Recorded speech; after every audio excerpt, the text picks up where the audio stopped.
ma paille, tu m'as redonné la foi. Comme Dieu a redonné la foi à Ophélie. Franchement, dans les commentaires, t'as été génial. Tu m'as envoyé v'là les messages. Ça m'a fait kiffer. En plus, t'as kiffé le retour. T'as kiffé la petite idée. Et en plus de ça, t'as kiffé le format. Donc, comment ça fait plaisir. En plus, tu m'as envoyé des commentaires. Tout simplement pour améliorer le format. Tu vois, on le fait ensemble. Ça, c'est le délire. Ça fait plaisir. Ça, je suis vraiment super content de ça. En plus, j'ai vu All Blue Channel avait fait un petit gif de moi. Oh, ça, c'était bon. En plus, un petit commentaire du doc. On rajoute le sel. C'était parfait. Franchement, ça me fait vraiment plaisir. Bref. Autre chose, j'oubliais. Je sais que Gauthier a dit que je pourrais tout simplement mettre la fin du tableau à la fin de la vidéo. Je pense que je vais plutôt le tweeter. Comme ça, vous verrez mon actualité Twitter, même si je tweete pas souvent. Enfin, bref. On reprend les bonnes habitudes. What's up, ma paille, comment ça va? On se retrouve pour un nouvel épisode de Prof et si. Prophétie, t'as vu le jeu de mots? Ah, laisse tomber. Ah, en plus, t'as vu, j'ai sorti la chemise, tu vois, en rapport avec le professeur, tu vois. Là, j'ai essayé de bien faire les choses. Je me professionnalise. Alors, la question d'aujourd'hui que je me suis posée, c'est tout simplement, quel est le point faible de Katakuri? Alors, j'ai vu de nombreuses théories, hein. J'ai vu le haki de l'observation pouvait pas être utilisé en même temps que le haki de l'armement, tout ça. Il y en a, ils vont dire, ouais, mais cette question, elle est obsolète, faut voir que Katakuri réfléchisse, tout ça. Mais je me suis quand même posé la question, comment notre petit Luffy pourrait battre Katakuri? Et pour ça, je me suis intéressé à quelque chose qui est important dans ce combat-là, bah, c'est le haki de l'observation. Et moi, je suis surpris d'un truc, c'est qu'on parle de haki de l'observation, et on ne parle même pas de Ener. Tu vois, j'ai vu plein de théories et on parle pas de Ener. Alors que Ener, ça a été un personnage où il y a eu v'là l'engouement. J'ai vu Ener à la rêverie, Ener à Marineford, Ener à Wano Kuni, Ener à Raftel. C'était comme les Martines à la plage, tout ça et tout. La même histoire, la même story. Donc je suis surpris qu'on n'ait pas parlé de Ener. Parce que si on parle de haki de l'observation, on doit forcément parler de Ener. Même si c'est pas la même chose, car eux, ils l'appellent pas le haki de l'observation, ils l'appellent le mantra. Alors, Ener nous explique énormément de choses sur le haki de l'observation. C'est déjà, le haki de l'observation, on le voit sur Skypiea. Mais en plus de ça, Ener est celui qui nous donne le plus d'informations sur le haki de l'observation, tout personnage confondu. Même Rayleigh t'en donne pas autant.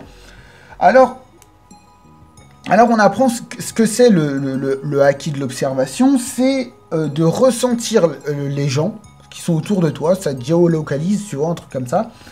Et en plus, ça te permet de voir les actions, entre guillemets, futures anticipées que la personne a réfléchi, tu vois. Donc, grâce à son mantra, Ener est capable de voir tout simplement les décisions de Luffy, mais à une petite échelle, pas genre 36 000 décisions. Donc du coup, Ener est capable de voir, on va dire, ça comme décision de Luffy. Mais cependant, dans le combat Ener vs Luffy, on va avoir les informations sur le haki de l'observation, car Luffy va trouver deux moyens pour contrer le haki de l'observation. Alors le premier, c'est lorsqu'il fait des ricochets contre le mur. Comme les ricochets ne sont pas dépendants de la volonté de Luffy, Ener se fait battre. Et une autre fois, on verra que Luffy sera en mode teubé. Donc, ce qu'on peut conclure de tout ça, lorsque Ener est battu par ces deux actions,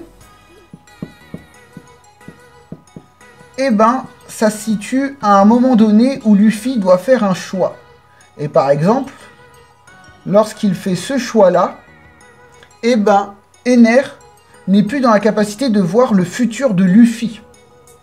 Parce que Ener ne voit pas la décision de Luffy, parce que Luffy est soit en mode teubé, ou soit les ricochets de ses coups, bah, c'est indépendant de lui. Donc ce qu'on peut conclure, ou ce qu'on peut voir, c'est que Ener peut voir les décisions de Luffy, mais à une petite échelle. Et si Luffy ne prend aucune décision, Ener ne voit pas la décision, du coup ne voit pas l'avenir. Et on peut voir que c'est une sorte de base à Katakuri, entre guillemets. Du coup, qu'est-ce que sont cet ensemble de décisions? Bah, l'ensemble de ces décisions, bah, ça représente quoi? Ça représente le destin. Du coup, le haki de l'observation pourrait voir le destin de quelqu'un. Vous allez me dire, ouais, mais le destin et l'avenir, c'est pareil. Bah non, pas vraiment, il y a des petites subtilités. Ça me fait penser à un truc, c'est dans Matrix en fait. J'ai vu ça, on voit le personnage de Neo qui va voir l'oracle parce qu'il n'arrête pas de voir des visions de sa meuf qui va mourir et il lui demande à l'oracle qu'est-ce que je dois faire. Elle va répondre que le choix il l'a déjà fait et qu'on ne peut pas voir plus loin qu'un choix qu'on a déjà fait. Du coup ça fait penser un peu au acquis de l'observation et on parle un peu de destin, on parle carrément de destin, d'une destinée en fait.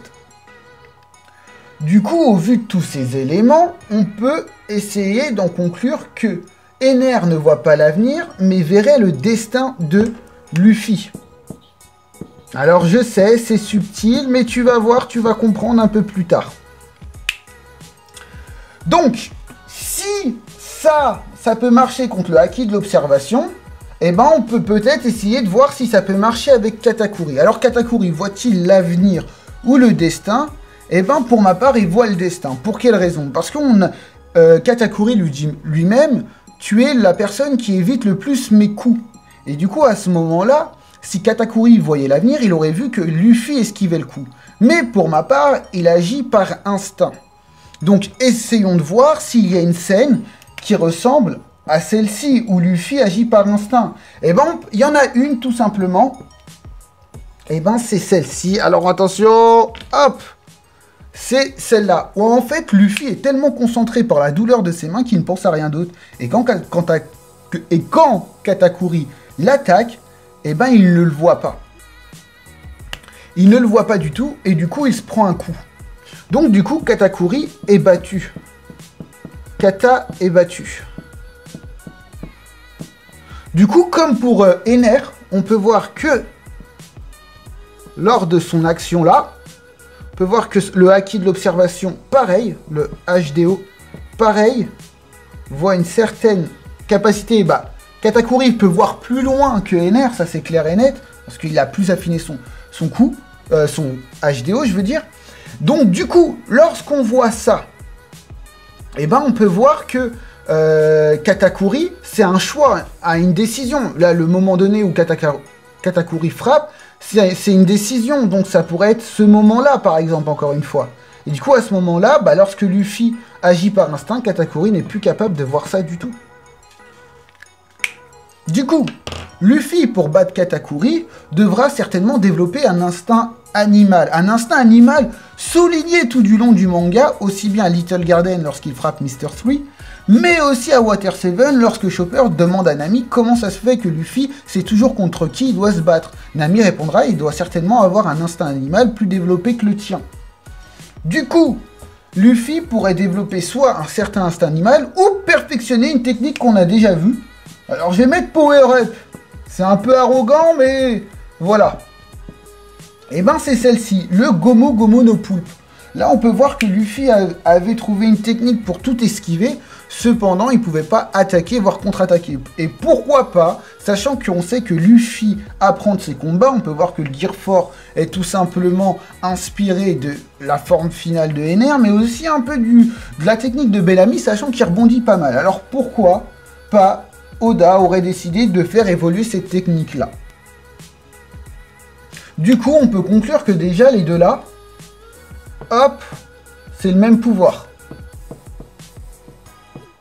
C'est le même pouvoir. Hop. Donc voilà.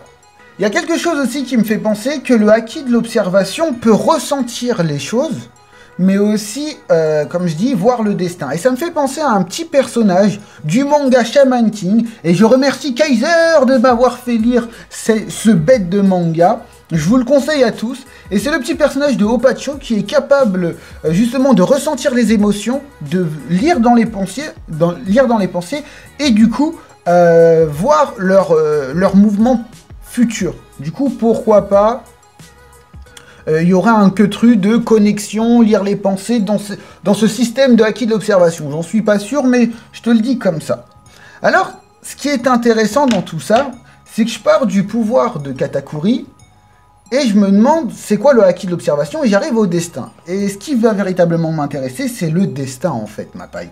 Parce que si le haki de l'observation peut voir le destin, eh ben, on peut se poser pas mal de questions sur ce qu'on a vu dans One Piece.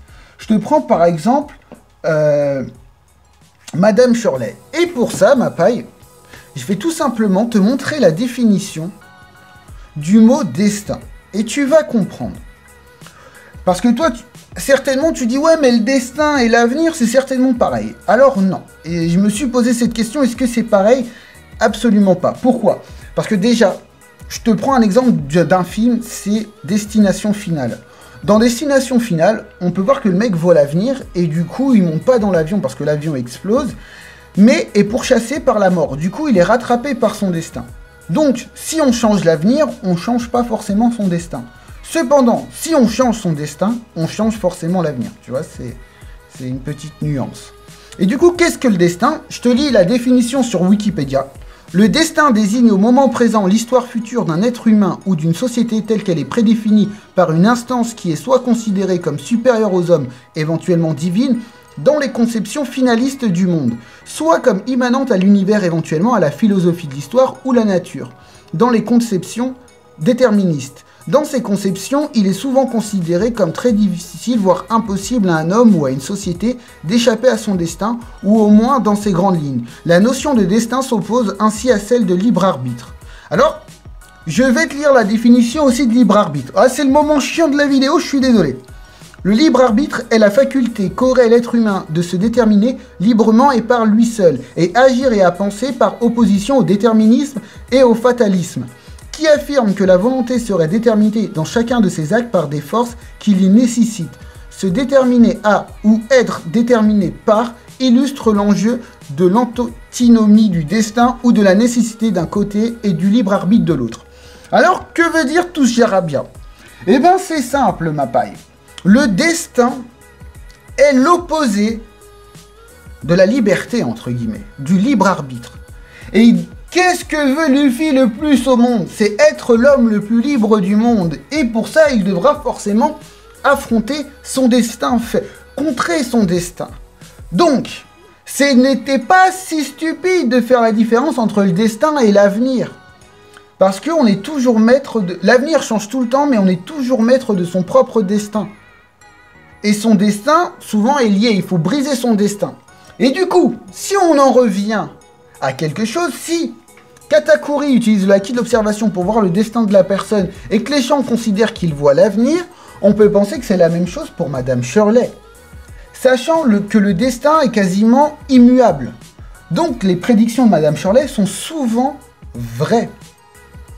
Donc à partir de ce moment-là, ce qu'a prédit Madame Shirley est peut-être dû au haki de l'observation, du coup elle aurait vu le destin de Luffy, et si Luffy doit affronter son destin, il doit forcément affronter la prédiction de Madame Shirley, donc il y aurait de grandes chances que Luffy ne détruise pas l'île des hommes poissons.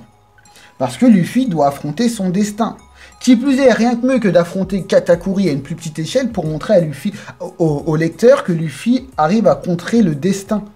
Alors qu'il était supposé perdre.